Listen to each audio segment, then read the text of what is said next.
Olá, meus irmãos, minhas irmãs, meus amigos, ouvintes do canal Obed Ferreira, Estudos Bíblicos. Estamos aqui mais uma vez na manhã deste dia para compartilharmos com essa palavra. Só lamento que essa aula não é interativa, mas de qualquer maneira existe um meio. Se você que assiste o vídeo, você que acompanha o nosso canal e quiser entrar em contato conosco, é só ir lá na descrição, no rodapé lá, e aí você faz o seu comentário. Então, se faz o seu comentário, eu vou ter acesso a ele, e aí assim a gente vai poder interagir um pouco mais, porque fica nesse monólogo, como na realidade o objetivo do vídeo é justamente compartilhar com vocês a nossa experiência com a palavra de Deus, a nossa experiência com o próprio Deus, Então você, faça o seu comentário, vai lá, você tem um recurso de fazer o comentário, Fica lá junto onde você se inscreve no canal, onde você compartilha, então lá tem um espaçozinho de comentário, então você deixa lá o seu comentário e torna realmente essa nossa interação ela mais real, De qualquer maneira, desejamos desde já um bom dia para cada um de vocês nesse dia, E estamos continuando estudando o livro de Êxodo, a saída do povo, e todas as consequências, decorrentes dessa saída e do propósito de Deus sendo cumpridos ali na vida daquele povo de Deus, aquele povo escolhido de Deus, no cumprimento da sua promessa. Então, hoje a gente vai ver, nas lições passadas nós estudamos as leis, os 10 mandamentos. Nós vimos que a Torá é composta pelos 10 mandamentos, mais algumas orientações religiosas, práticas, do dia a dia da vida do povo. Então essa lei, ela está sendo agora promulgada, ela está sendo regulamentada. É uma questão muito importante que toda lei, e certamente um estudo como esse, dado por um irmão jurista, certamente iria ser um prato cheio para ele ia discorrer bem tranquilamente, bem amplamente sobre a questão das leis, da promulgação das leis, da regulamentação dessas leis. Então, a partir do capítulo 21, a gente vai ver o que? A palavra de Deus sendo alterada, sendo corrigida, sendo atualizada, sendo regulamentada, ou seja, está dando as diretrizes de como aquela lei ela deveria ser aplicada. Então, desde já, abra sua Bíblia, que o texto básico para a reflexão, para o estudo dessa manhã se encontra em Êxodo, lembrando que nós estamos estudando o livro de Êxodo, no capítulo 21, então o capítulo 21 até o capítulo 23 vai fazer menção a esse assunto que nós estamos estudando, e dizendo também que essa lei ela vai sendo regulamentada no transcorrer. Então, nos livros seguintes, o livro de Levítico, o livro de Números, o livro de Deuteronômio, também a gente vai ver alguns ajustes, mediante as regulamentações que serão feitas na implementação dessa lei diante do povo de Israel. Então, algumas considerações iniciais eu gostaria de fazer, e a primeira delas é tomando como orientação a ideia de linha do tempo. Nós percebemos que de Moisés, na promulgação, na aplicação, na colocação da lei ali com Moisés, até Jesus Cristo, o povo de Deus, o povo israelita, ele teve esse intervalo para compreender e para obedecer a lei. A palavra de Deus diz que a letra mata, mas o Espírito vivifica. Eles mais ou menos entenderam a letra da lei. Então a lei apontava para a morte, do pecado, do erro, da infração, mas o espírito do legislador que estava embutido naquela lei apontava para uma ética, para um bom relacionamento, algo divino. Mas infelizmente o homem desqualificou a lei, o homem desobedeceu a lei, e com essa desobediência vieram se desencadeando abismo após abismo, um abismo chamando outro abismo, um erro chamando outro erro, porque os irmãos não entenderam o objetivo da lei, a intenção original do legislador, no caso de Moisés. Então a gente percebe que essa lei ela vai até Jesus Cristo, Ela vai até Jesus Cristo. Então Jesus Cristo, ele é o fim da lei, porque o fim da lei é Cristo para a justiça de todos os que creem. Porque o fim da lei é Cristo para a justiça de todo aquele que crê. Nós encontramos isso, essa verdade, em Romanos capítulo 10, versículo 5. Então os 10 mandamentos são a constituição que estabelece os princípios morais do povo israelita, que regeria o mundo pelo sacerdócio que Deus havia lhes imputado. Então, através do povo israelita, né, toda a humanidade conheceria a lei, a regência de Deus. Né? Então, o texto fala de moral, o texto e a lei fala de ética, e ética nada mais é do que o conjunto de regras, costumes e pensamentos que regem o comportamento social.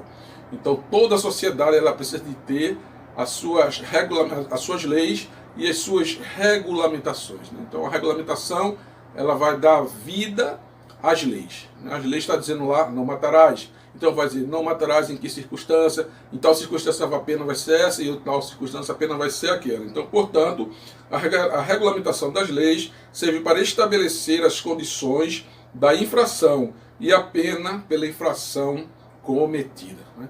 Então, as leis elas são importantes para manter a ordem social, o respeito mútuo, né? Coisa que nós não temos visto, né? Nos juristas dos nossos dias, dos nossos tempos, a lei e a ordem e a moral sendo pervertidas. Mas saibam que, mais tempo ou menos tempo, e no tempo oportuno, Deus cobrará de cada um, né, a injustiça cometida, porque toda injustiça é uma agressão contra Deus. A primeira lei, o primeiro mandamento que nós destacamos aqui, pincelamos de alguns, né, com relação à sua regulamentação, é justamente a regulamentação da lei do descanso. Né? O texto lá de Gênesis diz que Deus criou o mundo em 6 dias e no 7º descansou. É bem verdade que precisamos fazer aí ter um entendimento do texto, porque na realidade o texto diz que Deus cansou. Essa é uma figura de linguagem, é um antropopatismo, ou seja, atribuir sentimentos humanos a Deus. Mas isso nada mais é, e isso não anula a verdade, é uma maneira que o homem encontra de compreender melhor as coisas de Deus. Então, quando diz que no 7º dia Deus descansou, na realidade Deus não cansa. O próprio Jesus Cristo vai dizer, não é? Eu trabalhei até agora e o meu Pai também. Meu Pai trabalhou até agora e eu também. Então, Deus não cansa. Deus, sendo um ser espiritual, ele não tem dificuldade com o cansaço. Apenas ele vai conferir ao homem, não é, a oportunidade de descansar, de que o homem busque naquele descanso a face de Deus. Então, terceiro mandamento, né, que diz, lembra-te do dia de sábado. Aqui a gente vai falar da santidade do tempo, como já falamos na lição anterior. Então, é regulamentado pelo descanso sabático. Né? Veja que essa é uma prática religiosa típica dos israelitas, não dos outros povos, mas é referente aos israelitas. Então, o ano sabático é o descanso da terra. Veja, a terra em tese não precisaria descansar, a terra não se cansa, mas nós sabemos que a sua muita utilização, as queimadas, tira, né, a fertilidade do solo. Então, a própria terra precisaria descansar, ou seja, em 7 anos, 6 anos se cultivaria a terra e o 7º ano se daria o descanso.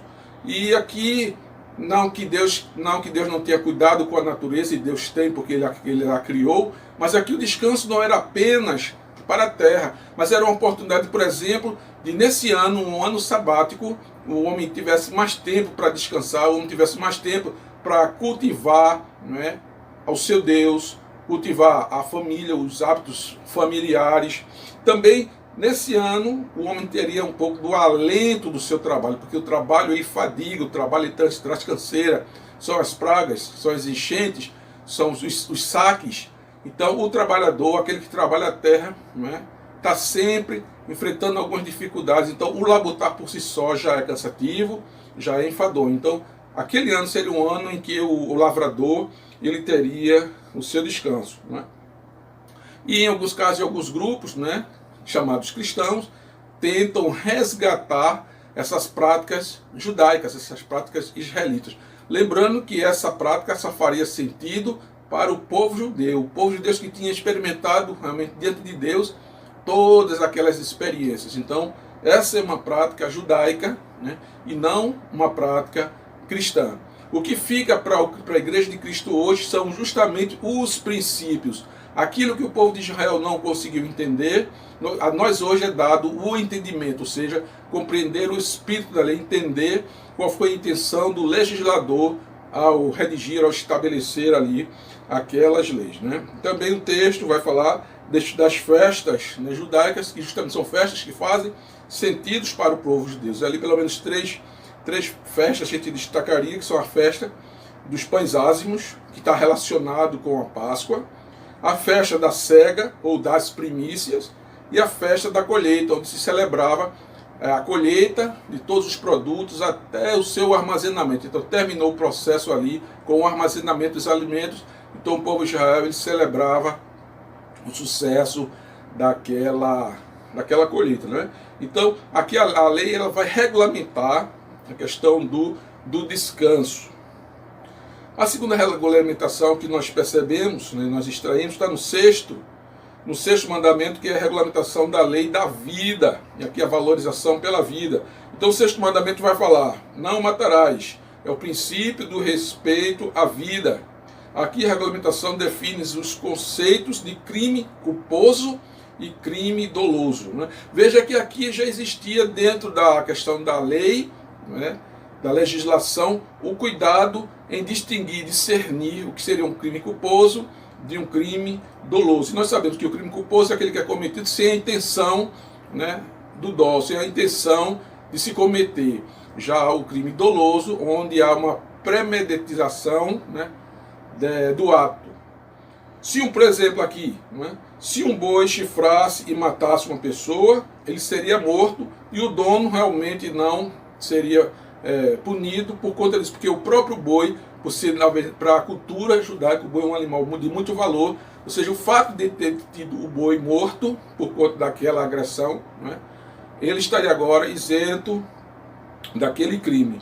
Mas se o boi fosse conhecido como um boi chifrador, ou seja, um boi reincidente, um boi que já tinha um hábito de chifrar, de atacar as pessoas, né, se um boi como esse, nessa condição, ele matasse alguém, aí sim o boi seria poupado e o dono seria responsabilizado por um crime doloso, porque sabendo ele do perigo que o animal representava para a comunidade e ele não manteve o boi preso, ele não teve o cuidado, então ele vai ser responsabilizado e vai ser acusado por um crime doloso, né? Nos nossos dias, a lei assim, que tem sido muito em voga, que tem muito questionado, por exemplo, são os crimes de trânsito, onde o condutor, depois de ter ingerido o álcool, né, ele sai irresponsavelmente pelo trânsito e ele atropela e mata alguém. Então ali já está caracterizado um crime doloso, onde o motorista ele assume, não é, o risco pela morte, pelo atropelamento de alguém. Então veja que já ali, nos dias de Moisés, né, Deus já incutiu na sociedade,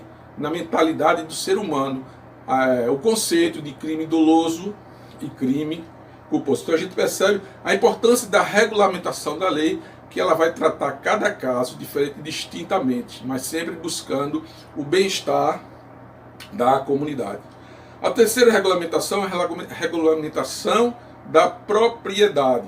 Vejamos o que diz, não é, o mandamento número 8, ou o artigo 8, né, da Constituição. A gente poderia tratar talvez como um artigo, né, os parágrafos, né, talvez aqui um jurista na administração desse estudo, desse tema, ele poderia tratar melhor, não é, os mandamentos como sendo os artigos, não é, e as regulamentações como sendo os parágrafos, os incisos, as alíneas, né? Então, dentro de um discurso de um jurista, né, certamente essa aula ficaria mais catedrática, né?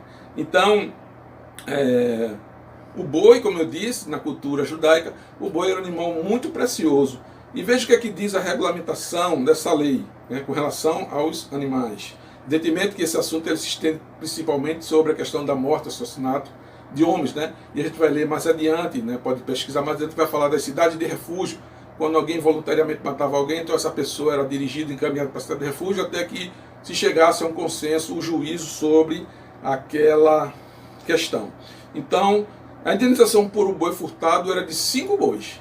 Para cada boi furtado, era pago ao seu proprietário por 5 bois. No caso de uma ovelha, seriam 4 ovelhas para restituir o furto por aquele animal furtado. Então, se uma, por exemplo, outra coisa, se você fosse fazer uma queimada na sua terra, e esse fogo, se o seu controle queimasse a terra do vizinho, a mata do vizinho, os matos do vizinho, também aquele vizinho prejudicado teria direito a uma indenização. Se alguém guardasse um bem de outro, né, e esse bem fosse furtado, essa pessoa que guardou esse bem, responsável por esse bem, também ressarceria o seu dono pelo prejuízo ocorridos. A regulamentação agora da lei da moralidade. E essa questão é uma questão muito séria, porque ela diz respeito aos relacionamentos humanos, e aí a gente vê a moral enquanto ética. Não é? E no 7º mandamento diz: não adulterarás. Regulamenta a prática sexual entre as pessoas. Então, se um homem seduzisse uma virgem solteira e tivesse relações com ela, teria que casar-se com ela, desposá-la, pagando ao seu pai um dote, que poderia aceitar ou não entregar a sua filha ao casamento.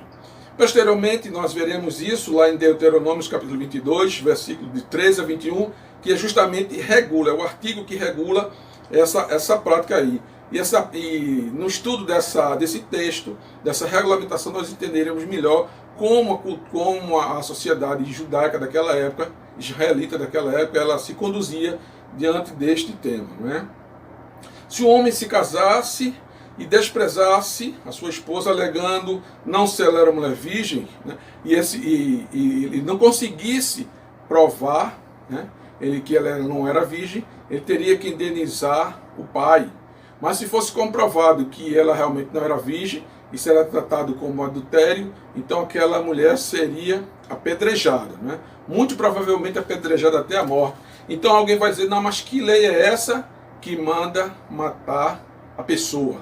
Né? E aí a gente vê quando a gente diz que a letra mata, mas o objetivo do legislador aqui não era de sair matando as pessoas, mas era de que as pessoas cumprissem, né, aqueles mandamentos para que suas vidas fossem bem. Né? Deus não iria criar uma lei, né, para matar as pessoas, porque Deus não tem prazer na morte do homem, antes ele quer que o homem seja salvo. Né? E isso fica bem claro quando nós comparamos a lei em relação à graça, a lei de Moisés versus a graça de Cristo. E nós sabemos que Jesus Cristo, em determinado momento, foi ali confrontado por alguns judeus, alguns fariseus, que levando uma mulher que foi pega em adultério, colocou adiante de Jesus Cristo e disse para ele: mestre, essa mulher, ela pecou, ela traiu, ela vai ser perdoada ou ela vai ser apedrejada como manda a lei? Jesus Cristo, vendo o coração dos homens, daqueles acusadores, não desconhecendo o pecado, a falha daquela mulher, diz que não tiver pecado, atire a primeira pedra. E aqui, o texto diz que aqueles homens, aquelas pessoas se afastaram dali. Ou seja, a lei não foi feita para punir a mulher, mas a lei foi feita para apontar o erro tanto da mulher quanto do homem. O texto não diz que a lei foi para a mulher, a lei foi para todos, a lei é para todos, continua assim até hoje. Evidentemente que o homem corrompeu, o homem perverteu, o homem tem tentado e tem conseguido, né, descaracterizar ali a lei. Né? Então Jesus Cristo, o texto, né, vai mostrar que Jesus Cristo, ele perdoou aquela mulher. Ele disse: mulher, onde estão os teus acusadores? Se eles não te condenaram, nem tampouco eu. Vais, e aí ele diz, faz a ressalva: e não peques mais. Né? O homem está sujeito ao erro, mas a reincidência do erro gera problemas gravíssimos. Então, quando alguém diz, né, o meu passado me condena. Então, a lei, ela serviu para botar ordem na sociedade. O marido olha para sua esposa a esposa olha para o seu marido. Né? Em Êxodo 22, 19, foi estipulado a pena de morte, né, e aqui a pena capital, para quem praticava a zoofilia, ou seja, a relação abominável entre homem e animal. É o homem que se colocava diante de um animal, a mulher que se colocava diante do animal, como se o homem, como se mulher fosse. Isso é abominável diante de Deus, né? E uma prática pecaminosa. E o apóstolo Paulo, lá no Novo Testamento, lá o apóstolo Paulo, lá em Coríntios, ele teve muita dificuldade com os crentes de Coríntios, justamente por essa prática. Né? 1 Coríntios, capítulo 5, versículo em diante, vai falar justamente Paulo censurando os coríntios porque estava nessa prática abominável. Então veja que independente das gerações, independente da existência da lei, o homem continua rebelde, no espírito de rebeldia. Mas a lei está justamente para mostrar, né, que o homem ele é pecador. No Antigo, pela lei, eu não mato alguém, porque se eu matar eu posso ser morto.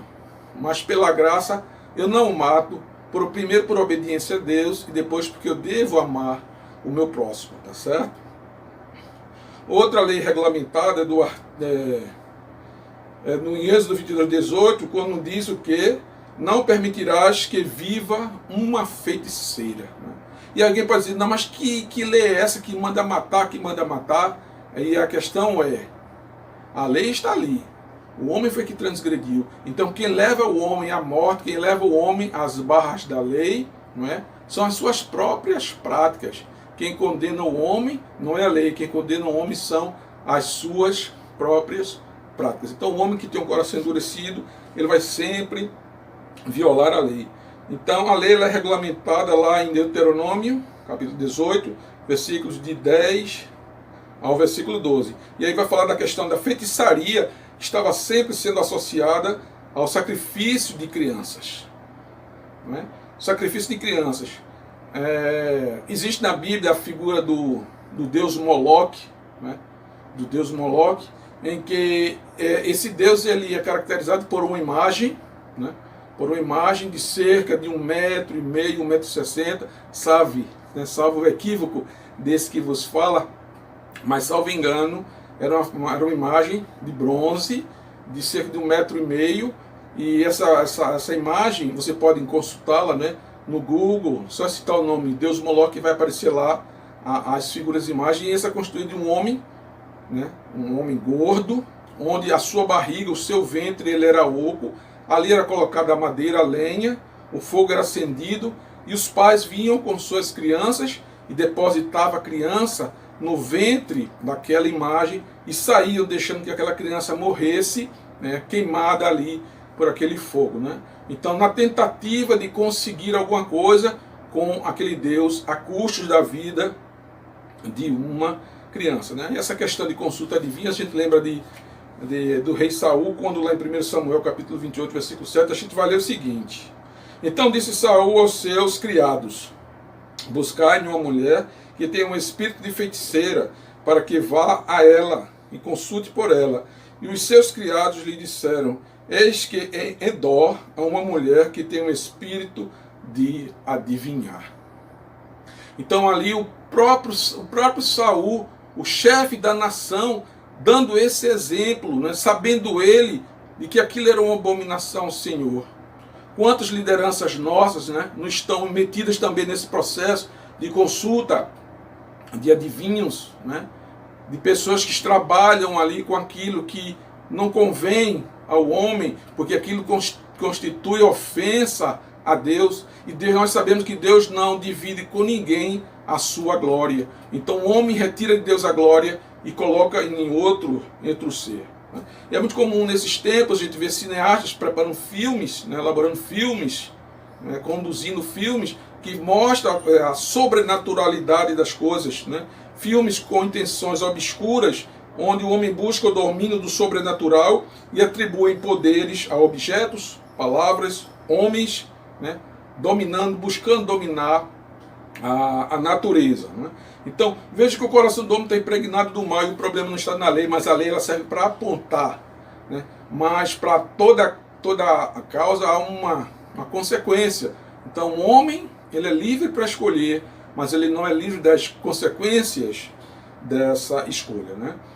E para concluir, eu gostaria de fazer algumas considerações finais, dizer que as leis de Deus, estabelecidas e regulamentadas em Moisés ao longo dos séculos, serviriam para a garantia do bem-estar social, da justiça, da igualdade e do amor dentro de um contexto cultural. Então o objetivo da lei era permitir que o homem tivesse bem relacionado, com um bom relacionamento vertical com Deus e um bom relacionamento horizontal com o seu próximo. Porém, as forças malignas continuam desde o Éden, tentando, com o prejuízo de muitos, desqualificar as leis estabelecidas por Deus. Então existe uma ordem mundial que busca desqualificar a palavra de Deus, busca desprezar o próprio Deus. Mas os olhos do Senhor estão atentos a tudo que se faz debaixo do céu, né, aqui na terra. Por último, forças antagônicas concorrem para a destruição do homem e tentam impedir a redenção da humanidade que Deus, né, assim determinou na pessoa do nosso Senhor e Salvador Jesus Cristo. Então há mundialmente uma ordem, o mundo jaz no maligno, né? As coisas desse mundo concorrem para que o homem seja cada vez mais afastado de Deus. Mas nós, enquanto povo de Deus, precisamos estar atentos, entendendo a lei, conhecendo a lei, entendendo o seu objetivo e dando à humanidade a oportunidade de reconciliação com Deus, em primeiro lugar, e ensinando-os a andar segundo a vontade de Deus. Então o objetivo da lei é justamente essa de dar um ordenamento jurídico, um ordenamento ético entre as relações humanas e a relação do homem com o seu Criador, não é? Então chegamos ao final de mais um breve estudo, uma breve reflexão. É bem verdade que esses comentários que nós fazemos aqui, eles são apenas um discurso, uma visão superficial. Mas aquele que se mostra interessado nesses assuntos, não é? Estão aí os textos, as referências, eu coloco aqui abaixo sempre as referências bíblicas das citações feitas por mim, para que posteriormente você possa ir lá, conferir, saber se o que eu falei realmente bate com a palavra como bomberiano que nós devemos ser, né? De ver se realmente aquilo está nas Escrituras, tá certo? Então nós sempre fazemos as citações de versículos, para que posteriormente você possa continuar esse estudo e aí se compreender e aprender melhor da palavra de Deus. Oremos. Senhor, nosso Deus e nosso Pai, bendito seja o Deus Criador de todas as coisas, o Deus mantenedor, o Deus sustentador de tudo aquilo que criou, ó Pai. Muito obrigado, Senhor, pela Tua palavra, que ela nos ensina a nos conduzir, a nos comportarmos diante de Ti e diante do nosso próximo, Senhor. Sabemos que somos humanos, somos falhos, e enquanto estivermos nessa carne, estamos sujeitos a ela, porque a carne conspira contra o Espírito, ó Pai. Mas, ajudados por Ti, pelo Teu Santo e Divino Espírito e pela Tua palavra, nós prosseguimos em continuar te servindo, Pai. Tem misericórdia do mundo, Pai. Tem misericórdia das guerras, das pessoas que estão ali envolvidas e os inocentes que são mortos. Coloca, Pai, Tua mão ali naquele meio. Quebra o arco, corta a lança, para que o homem saiba que Tu és Deus. O homem é responsável por tudo aquilo que escolhe. Fica, pois, conosco, com o Teu povo, que nós te pedimos em nome de Jesus Cristo. Amém, Senhor. Pronto, meus irmãos, chegamos ao final, né, de mais um estudo. Esperando Deus, né, que Deus realmente nos continue dando essa oportunidade de estarmos diante de vocês, compartilhando da palavra de Deus, das Sagradas Escrituras. Né? Portanto, fiquem na paz. Até o próximo domingo, se o Senhor assim nos permitir. Amém.